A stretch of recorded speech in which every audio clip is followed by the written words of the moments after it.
I realized that my wife was cheating on me when I found intimate conversations with other men on her phone. Be me, 34 years old, living in Portland. Everything seems normal and routine in my life.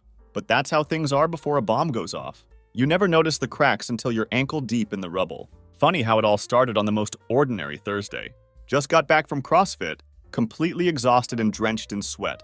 Feel that post-workout burn in my muscles. Supposed to keep my mind focused on something other than my life. No amount of deadlifts could have prepared me for what I was about to find. Walk into the kitchen. There's Emma, my wife. She's casually drinking some expensive red wine. Like it's just another normal Thursday evening. Smell of those fancy vanilla sage candles she loves fills the air. Probably another overpriced purchase from that boutique shop. She's smiling too much. Like she knows something I don't. Like she's enjoying some private joke. Something feels unsettling about that smile. Something forced about it. Don't ask about the smile, though. Maybe I should have. Grab a craft IPA from the fridge instead. Lean against the granite counter. Ask her how her day went. Just like always do. Normal, predictable question. Should get a normal, good, how was yours response? But tonight she barely acknowledges me. Too distracted by her phone. About to let it slide. Just brush it off like nothing. Then I see it. The name on her screen. Michael. Not just any Michael, though. This is her coworker, Michael. The guy she's mentioned a few times over the past few months. Always talking about how great he is. How he's such a good person to bounce ideas off of. Didn't think much of it at first? Just work stuff, right? But something doesn't sit right tonight. Ask her casually about it. What's going on with Michael? Seems like you two are chatting a lot these days. She flinches. Just for a split second. But I catch it. That split-second hesitation tells me something isn't adding up. Oh, it's just about work, she says. Too quickly. Waves me off like it's no big deal. Her eyes don't meet mine, though. Makes that sinking feeling in my gut twist harder. Want to believe her. God, I really want to believe her. But there's something off in her tone. Too rehearsed. Too dismissive. Play dumb for now. Nod and shrug like everything's fine. Pretend to be content with her answer. But all the while, my mind is spinning. Connecting dots I hadn't even seen before tonight. Later that evening, Emma heads to bed early. Claims she's exhausted from work. Stay up in the living room. Pretending to watch some random Netflix show. My focus is somewhere else entirely. Wait until I'm sure she's asleep. Grab her phone. Yeah, I know how that sounds. Know it's wrong to snoop. But when your gut screams at you, sometimes you've got to listen. No matter how guilty it makes you feel. What I find isn't just work chat. It's a full-blown emotional affair. Messages filled with, I can't wait to see you again.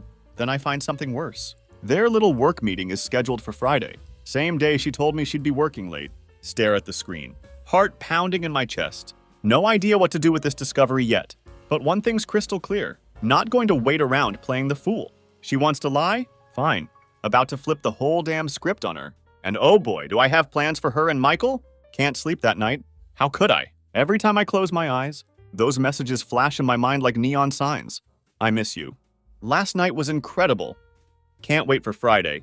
Not the type to sit around and cry into my pillow. I'm the type who plots. The type who calculates. The type who makes sure things get dealt with properly. If she thought she could play me for a fool, she had no idea what was coming. Friday. That's my deadline.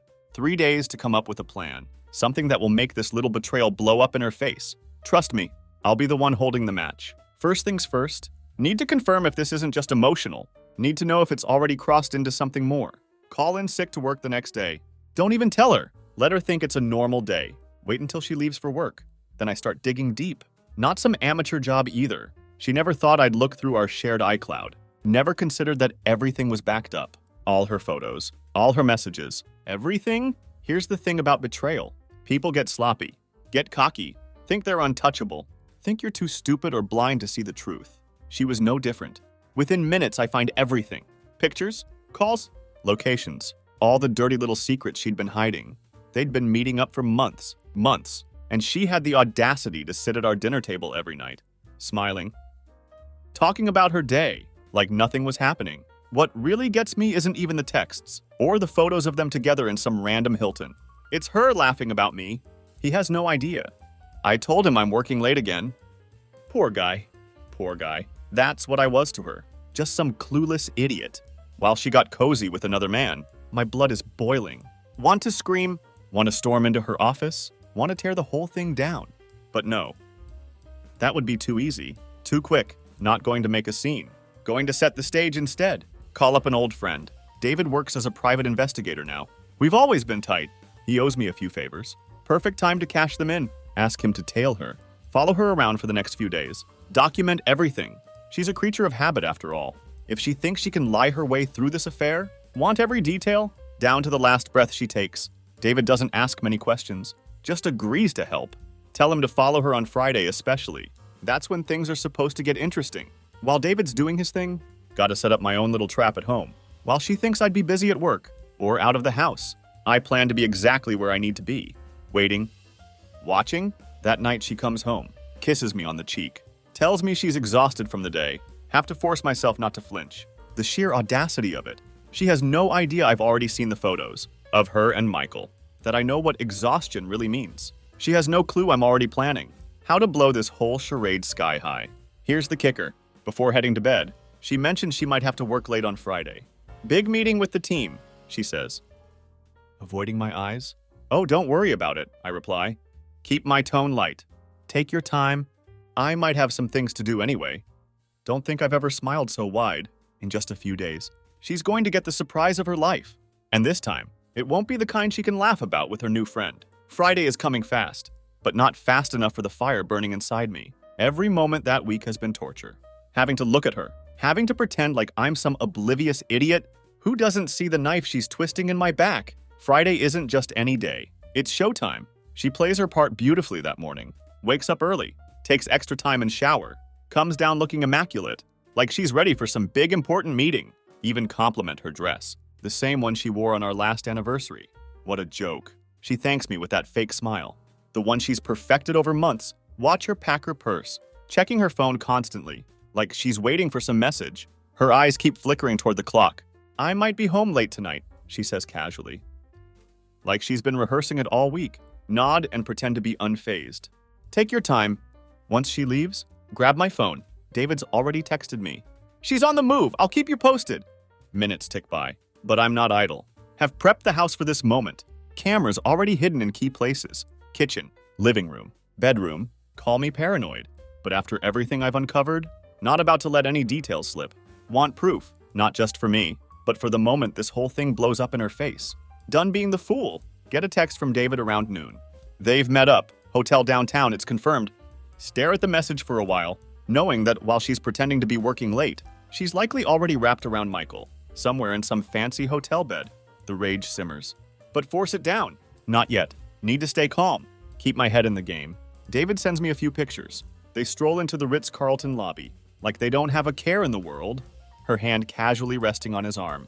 They look like any normal couple, not two married people cheating on their spouses. In broad daylight, study the images carefully.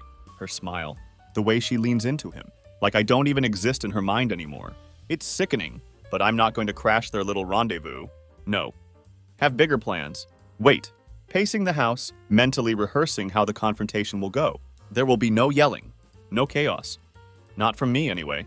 Going to let her hang herself with her own lies. When she realizes what I know, it will be too late for her to backpedal. Hours pass. Around 6 p.m. get another text from David. She's on her way home. The stage is set. Sit in the living room.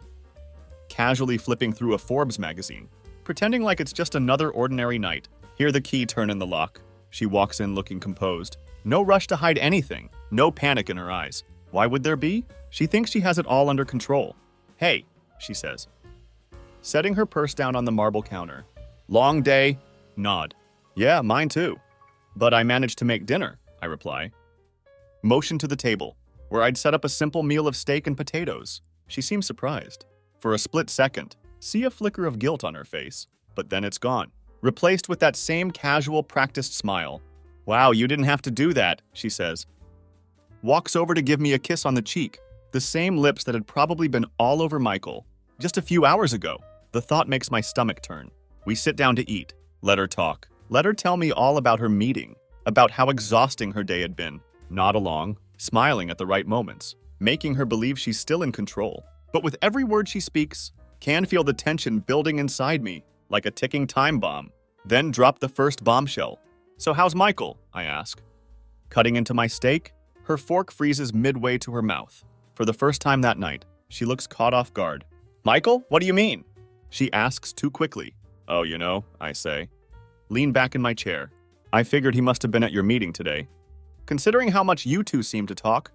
Her eyes narrow, but she quickly covers it up, laughing nervously. Oh, him? No, he wasn't there. Just the team? Liar. Can feel the anger rising, but keep my voice steady. Really? Because David, my friend, the private investigator, you know, the one who's been following you? He says otherwise. Her face goes pale. The blood drains from her cheeks. She stares at me wide-eyed, like a deer caught in headlights. Can almost hear her brain scrambling, trying to come up with a story, to dig herself out of the grave. She doesn't realize she's been standing in all week. What are you talking about? She stammers. Dropping her fork onto the plate with a loud clink. Lean forward. Keep my voice calm but sharp. I know everything. The texts. The hotel. Michael. Every last lie you fed me. Her mouth opens, but no words come out. For the first time in months, she has nothing to say. No witty comeback. No dismissive wave of the hand. She's trapped, and she knows it. And this is just the beginning. For a moment, we sit in silence. The air between us thick, like it's holding its breath, waiting for the explosion. She's still frozen, mouth slightly open, trying to process what I just laid out. But I'm not about to give her time to think, to come up with some half-baked excuse. You're lying, she finally whispers. Her voice shaky. Her eyes dart toward the door, like she's calculating an escape route. You're making this up. There's no private investigator? You're paranoid. Can't help but laugh. Not a loud maniacal laugh, but that bitter, low kind. The one that comes from deep in your gut. When the situation is so absurd, it's almost funny. Paranoid? I echo. You think I'm making this up? You really think you're that slick? Pull my phone out of my pocket, scroll through the pictures David sent earlier, toss the phone on the table, screen facing her, lean back in my chair, arms crossed. Watch as she stares at the images in horror. There it is, her and Michael, hand in hand, walking into the Ritz-Carlton.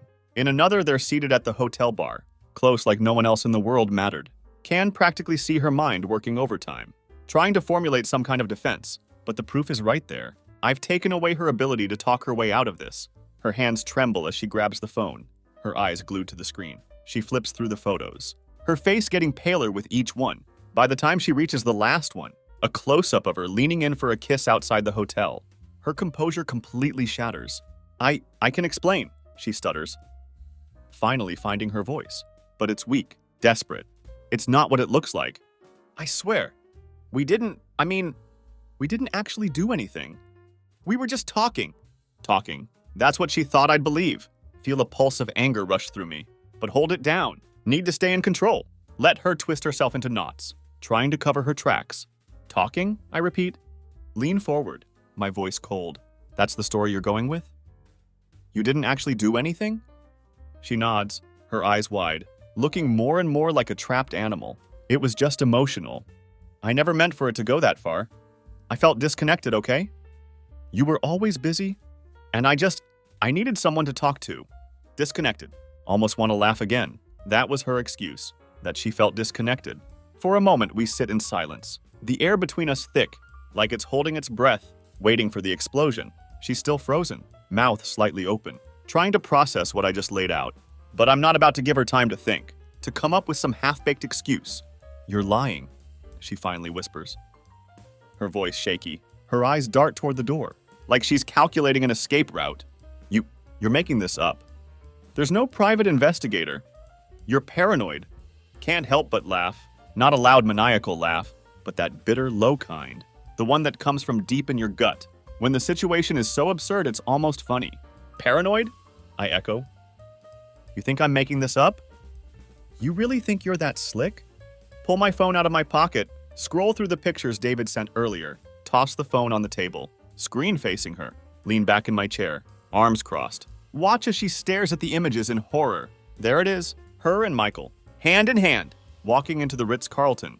In another, they're seated at the hotel bar, close like no one else in the world mattered. Can practically see her mind working overtime, trying to formulate some kind of defense. But the proof is right there. I've taken away her ability to talk her way out of this. Her hands tremble as she grabs the phone, her eyes glued to the screen. She flips through the photos, her face getting paler with each one. By the time she reaches the last one, a close-up of her leaning in for a kiss outside the hotel, her composure completely shatters. I can explain, she stutters, finally finding her voice, but it's weak, desperate. It's not what it looks like. I swear. We didn't, I mean, we didn't actually do anything. We were just talking. Talking. That's what she thought I'd believe. Feel a pulse of anger rush through me. But hold it down. Need to stay in control. Let her twist herself into knots. Trying to cover her tracks. Talking, I repeat. Lean forward, my voice cold. That's the story you're going with? You didn't actually do anything? She nods, her eyes wide, looking more and more like a trapped animal. It was just emotional. I never meant for it to go that far. I felt disconnected, okay? You were always busy, and I needed someone to talk to.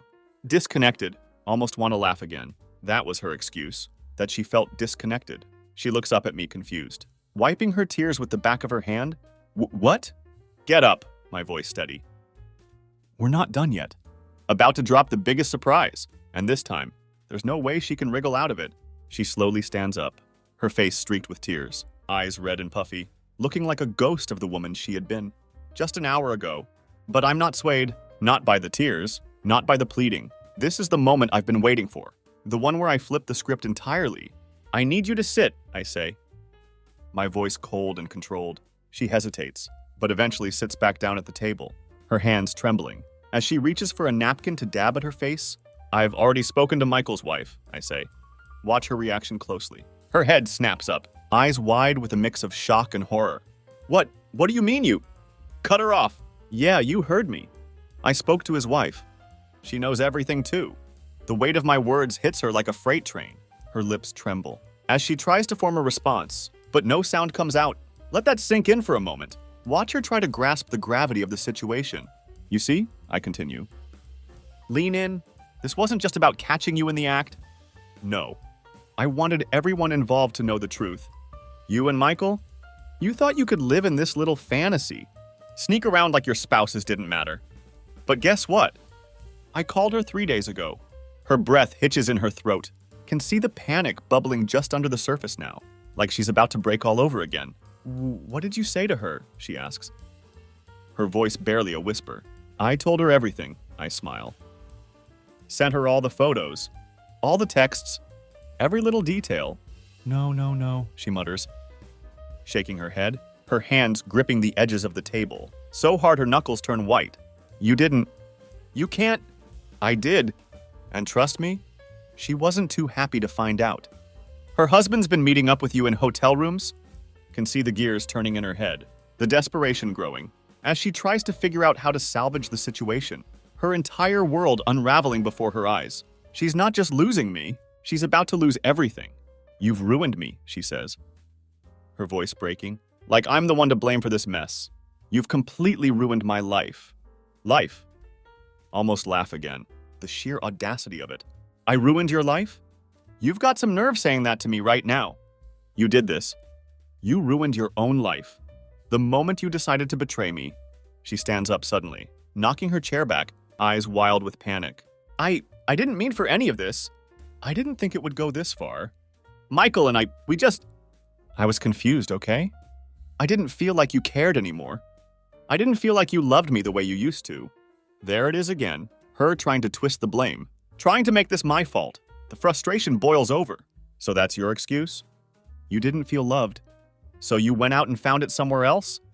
With someone else's husband? I was lonely, she screams, her voice cracking. As her emotions spill out, I needed something. You were always so distant, so caught up in everything else. I didn't know what to do anymore. And Michael, he listened. He made me feel wanted. Do you have any idea what that feels like? The room goes dead silent after that. Her words hang in the air, her voice shaking with emotion. But all I can feel is this cold, hard truth settling in my chest.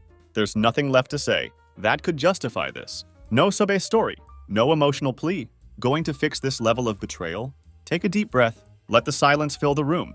Before I speak again, do you even hear yourself right now? My voice is calm, deadly quiet. You think I'm just going to sit here and buy this crap about how you felt unloved? We've all had rough patches. Every couple does. But what you did? You chose to destroy everything we built. For what? A few hotel rooms? Some texts with another man? Her lip quivers, but she stays quiet, knowing there's nothing she could say to justify it. I've had plenty of moments where I felt distant. where I question things. But you know what I didn't do? I didn't run into the arms of someone else. Lean in, my eyes locking onto hers. You had a choice. You could have talked to me. We could have worked through whatever the hell you were feeling. But instead, you ran straight to Michael. Don't stand there and tell me I ruined your life. You did this, and now you're going to face the consequences. She stands there, silent and small, her tears still flowing, but her excuses drying up. She knows there's no way out now. No lie enough to cover this up. Pull my phone out one more time.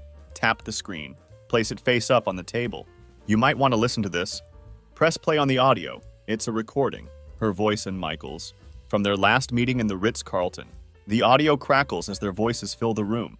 Her soft laugh, his murmurs, the way they spoke to each other, like they were the only two people in the world. They had no idea they were being recorded. Her face goes ashen. How did you... Remember that little Bluetooth speaker you keep in your purse? I ask. My voice calm but ice cold. I borrowed it for a bit. You know, the one you never bothered to check? Before leaving for your meetings. She looks like she's going to be sick. Can see her mind racing, trying to figure out what to say, how to salvage this. But there's no salvaging left. I have her cornered. You can keep denying it all you want. But this, gesture to the phone where her voice still plays. This is all the proof I need. It's over. Her hands tremble as she stares at me, utterly defeated. There are no more tears now, no more excuses, just silence.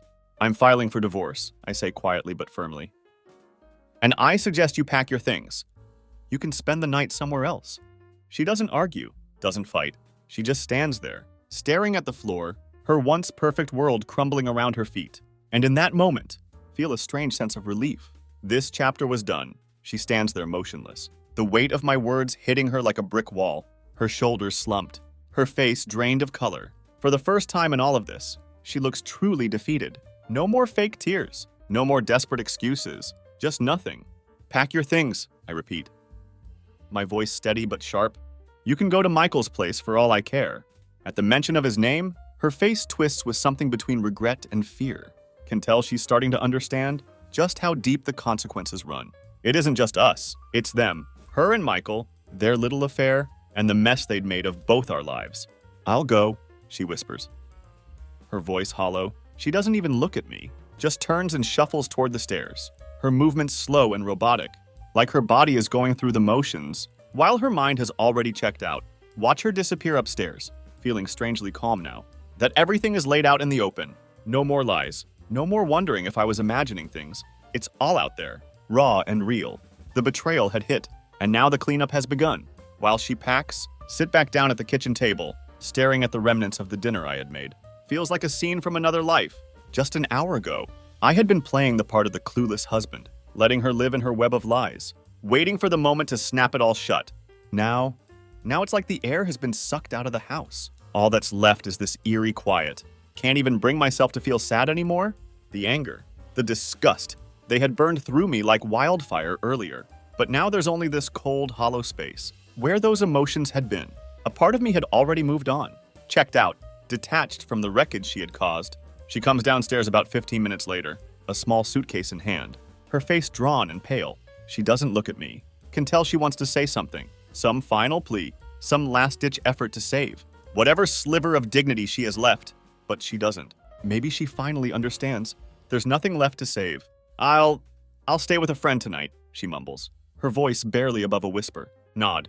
Not even bothering to ask who this friend is. It doesn't matter. She can go wherever she wants, but she's not staying here. Not anymore. She pauses at the door, her hand on the knob. For a brief second, thinks she might turn around, say something, try to apologize one last time. But she doesn't. She just stands there, frozen. As if she can't quite bring herself to leave. And then, without another word, she opens the door and walks out. The door clicks shut behind her. The silence that follows is deafening. Sit there for a while, staring at the door, waiting for the weight of everything that had just happened to crash down on me. But it doesn't. There's no breakdown, no moment of overwhelming emotion. Just quiet. Feels surreal. Like I'm living someone else's life. The woman I had spent years building a life with is gone. And instead of feeling shattered, I just feel done. Don't move for what feels like hours. Just sit there. The events of the night playing over and over in my mind. The confrontation. The lies. The panic in her eyes when I revealed everything I knew. Had been waiting for some kind of catharsis. some big emotional release, but it never came. Instead, find myself thinking about Michael, about his wife, about the wreckage that lay ahead for all of us. This isn't over, not by a long shot. But for tonight, the storm has passed. Close to midnight when my phone buzzes, glance down at the screen, expecting it to be David, maybe with some final update. But no, it's from Michael's wife. We'd been in contact since I told her everything, and she'd been handling it in her own way. Quietly, methodically, much like me. The message is short. He's gone too, leaving with nothing but his guilt. Stare at the words, imagining Michael doing the same walk of shame, out of his own house. Don't feel any pity for him. If anything, feel satisfied. There's something poetic about it. He and my wife had thought they could have their little secret world. But no. Now their lives were unraveling, just like ours had. But even as I read the message, can't help but wonder what would come next. The affair was exposed. The confrontations were done. But there's still this nagging sense of unfinished business. It isn't just about her leaving. It's about what comes after. Divorce is inevitable, sure. But beyond that, what does it mean to pick up the pieces? How do you even begin to rebuild when your life has been torched to the ground? Lean back in my chair, staring at the ceiling, thinking about all the conversations, all the memories, all the promises. That had been shattered in the span of a few days. Then think about Michael, wondering if he's out there somewhere, staring at his own broken pieces, wondering what the hell had gone wrong. One thing is for sure, neither of them had seen this coming. My wife had always been so sure of herself, so confident in her ability to keep her secret life under wraps. She probably thought she'd never get caught, that she could keep this charade going for as long as she wanted. But secrets have a funny way of finding the light, and once they're out, there's no putting them back in the dark. Finally stand up, stretch, and walk to the window. The street outside is quiet, empty, like the world has moved on without me. And maybe it has. Maybe that's the next step. Moving on. The house is quiet, eerily so. No sounds of her moving around. No rustling in the kitchen. No faint hum of her favorite podcast, playing while she pretended to work. Just silence. It's as if her absence had sucked the life out of the place, leaving behind a hollow shell. But instead of feeling sad or lonely, feel something strange. Relief.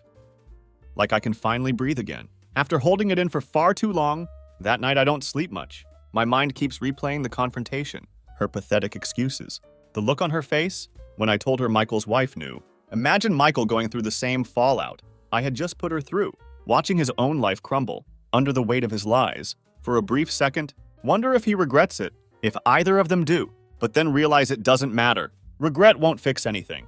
Not for me, and definitely not for them. By the next morning, I've made my decision. It isn't just about the divorce anymore. It's about reclaiming control over my life, over the mess she had made of everything. Not going to let her betrayal define me. Not going to let this whole situation drag me down into the same pit of lies and misery she'd been living in. If anything, this is my chance to rebuild, and I'm going to make damn sure I do it right. Call my lawyer first thing. We'd spoken briefly before, just to get the ball rolling, but now I want to push things forward fast. Don't want to drag this out. Don't want to give her the opportunity to play any more games. The conversation is short and efficient. He tells me we have enough evidence to make the divorce as clean and quick as possible. There isn't much left for her to fight over, not after the mess she'd created. Next on my list is Michael's wife. No, I owe her more than a phone call. We'd both been blindsided by this. And while we had our own ways of dealing with the wreckage, we're still in this together, at least for now. Don't want anything from her, but feel like we need to close the loop. Call her that afternoon, keeping it casual but direct. She answers on the second ring, her voice calm, almost too calm, like she'd already moved past the initial shock and was now just dealing with the cleanup. How are you holding up? I ask, not knowing how else to start. There's a pause on the other end. I'm fine, I guess, she replies. As fine as you can be, after finding out your husband's been screwing around, behind your back for months. Can hear the bitterness in her voice, but it's laced with something else too. Resignation. Like she had already accepted what had happened, already figured out how to move on. And maybe she had. She seems tougher than I am in some ways. I know it's a lot, I say quietly.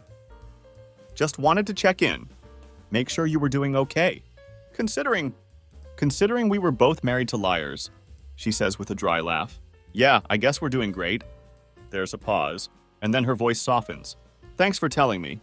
I'm sure it wasn't easy. No, I admit. But I figured you deserved to know. Better from me than finding out on your own later? She sighs. Yeah, I guess so. I've already kicked him out. He's staying with some friend, or so he says. But honestly, I don't care where he is, as long as it's not here. Couldn't help but nod. Even though she couldn't see me, I get it. I told her to leave too. There's a brief silence, like we're both reflecting on the surreal reality we now found ourselves in. Two strangers, connected by the betrayal of our spouses. It was almost ridiculous when I thought about it. Call my lawyer first thing. We'd spoken briefly before, just to get the ball rolling. But now I want to push things forward fast. Don't want to drag this out. Don't want to give her the opportunity to play any more games. The conversation is short and efficient. He tells me we have enough evidence to make the divorce as clean and quick as possible. There isn't much left for her to fight over. Not after the mess she'd created. Next on my list is Michael's wife. No, I owe her more than a phone call. We'd both been blindsided by this. And while we had our own ways of dealing with the wreckage, we're still in this together. At least for now. Don't want anything from her, but feel like we need to close the loop. Call her that afternoon, keeping it casual but direct. She answers on the second ring, her voice calm, almost too calm, like she'd already moved past the initial shock and was now just dealing with the cleanup. How are you holding up? I ask, not knowing how else to start. There's a pause on the other end. I'm fine, I guess, she replies. As fine as you can be, after finding out your husband's been screwing around. Behind your back for months, can hear the bitterness in her voice, but it's laced with something else too, resignation. Like she had already accepted what had happened, already figured out how to move on. And maybe she had. She seems tougher than I am in some ways. I know it's a lot, I say quietly. Just wanted to check in, make sure you were doing okay. Considering we were both married to liars, she says with a dry laugh. Yeah, I guess we're doing great. There's a pause, and then her voice softens. Thanks for telling me. I'm sure it wasn't easy. No, I admit. But I figured you deserved to know. Better from me than finding out on your own later? She sighs. Yeah, I guess so. I've already kicked him out. He's staying with some friend, or so he says. But honestly, I don't care where he is. As long as it's not here. Couldn't help but nod, even though she couldn't see me. I get it. I told her to leave too. There's a brief silence, like we're both reflecting on the surreal reality we now found ourselves in. Two strangers, connected by the betrayal of our spouses. It was almost ridiculous when I thought about it. The divorce papers will be filed soon, and then legally it will all be over. But know the emotional part. The healing is going to take time, and that's okay, not in a rush. For the first time in a long time, going to take things at my own pace. Have no idea what my life will look like in a few months or even a year from now. But one thing is clear. I'm not that poor guy anymore. The one she laughed about in her texts. The one who was too blind to see. What was happening right under his nose? I had taken control back, and now I'm going to rebuild on my terms. As I stand there, alone but not broken, feel something I hadn't felt in months. Hope. Days turn into weeks. The numbness that had settled in after that night slowly begins to lift. The house is quieter now. Too quiet at first. But it becomes less suffocating as I make the space mine again. Spend those first few days in a sort of haze, doing mundane things that felt like nothing, but filled the hours. Laundry, dishes, clearing out her old stuff. It's like wiping the slate clean, piece by piece. Feels right. Therapeutic almost. But even as I try to move forward, the shadows of what had happened still linger. The image of her, of them, haunts me more than I want to admit. Not in the way that makes me want her back. God, no. But in a way that makes me question everything. How could someone I had trusted for so long turn into a stranger right in front of my eyes? How could I have missed all the signs? Those thoughts follow me everywhere, creeping up in quiet moments, whispering in my ear when I'm alone. The betrayal had cut deeper than I had realized, and no amount of cleaning or boxing up her things could wipe away the scars left behind. But I am determined, not going to let her win, not going to let what she did define who I'm going to become. So I make a choice, start doing things for me, small at first, going out for runs, hitting the gym more regularly, cooking for myself instead of just eating takeout every night. The more I invest in myself, the more I start feeling like I'm coming back to life. It's strange, this newfound freedom. There's no one to check in with, no one to navigate around, just me and my thoughts, which are getting clearer by the day. Start thinking about all the things I'd put on hold over the years. Dreams, hobbies, plans that I had sacrificed for the sake of us. And now for the first time in a long time, there is no US, just me. And honestly, feels pretty damn good. A few weeks after she left, finally have a moment to breathe. Filed the divorce papers, and the process is already in motion. No fights, No drawn-out drama. She doesn't even contest it. I think she knows it's pointless. We're over, and she doesn't have any ground to stand on. Michael is dealing with his own fallout, and from what I'd heard through mutual contacts, his life is in shambles. Karma's a hell of a thing. I'm sitting on the back porch one evening, watching the sunset, the warm light painting the sky in shades of orange and pink. It's one of those quiet moments where the world feels still, like it's holding its breath. Have a beer in hand, just soaking it all in, for the first time in what feels like forever. I'm not thinking about her. I'm not replaying the betrayal in my head. I'm just there, in the moment. My phone buzzes, breaking the silence. Glance at the screen. It's David, the PI who had helped me get through. The darkest part of this whole mess? We hadn't spoken much since I'd confronted her, but he'd been checking in here and there. This time, though, the message is short, almost cryptic. You won't believe what I found out today. Call me when you can. Raise an eyebrow.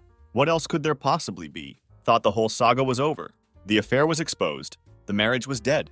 The divorce was underway. What more could there be to discover? Curiosity gets the best of me, so I dial his number, half expecting him to tell me something minor, maybe some final detail about Michael, or my soon-to-be ex. Hey, David answers on the second ring. Glad you called back. Yeah, you got me curious, I say, leaning back in my chair. What's up? There's a pause on the other end, like he's trying to find the right words. So I did some digging. More than you asked for, honestly. After you filed for divorce, I figured everything was pretty much wrapped up, but something didn't sit right with me. My heart starts to race a little. What do you mean? I followed Michael for a bit, after everything went down, just to make sure there wasn't more going on. Behind the scenes, and I found out something interesting. Your wife wasn't the first. Feel a chill run down my spine. What do you mean? Michael had more affairs? Not just him. Her too. Turns out she's been unfaithful. For a lot longer than you thought. Michael was just the latest in a string of affairs. I've got proof. Emails. Texts going back years. My stomach drops. Thought I'd hit the bottom of this betrayal. But here it was. Another layer. Another secret she'd kept hidden. Years. How many lies had she told? And for how long? Why didn't you tell me this earlier? I ask. Trying to process what he was saying, I didn't have solid proof until now. I didn't want to bring it to you, without being 100% sure, but now I've got everything. Sit there in silence, letting the news sink in. It's like being punched in the gut all over again, but this time it feels distant, numb almost, like I had expected something like this deep down. Send me what you have, I say finally. I want to see it. David agrees, and within minutes my phone pings, with emails and screenshots. Don't open them right away. Just stare at the phone in my hand, feeling a strange mix of anger and relief. Anger at how deep the betrayal had gone, but relief that I was truly done with her now. There was no part of me left that wanted answers from her. I didn't need explanations anymore. I was free. That night I delete all the messages, all the files David had sent. Don't need them to hold on to this part of my life anymore.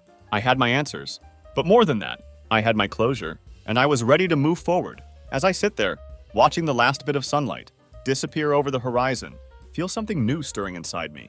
It isn't just hope. It's excitement, a sense of anticipation. For whatever is coming next, I had survived the storm, come out the other side, and now it was time to rebuild, time to live for myself. The chapter was finally closed, and for the first time in a long time, I couldn't wait to see what came next.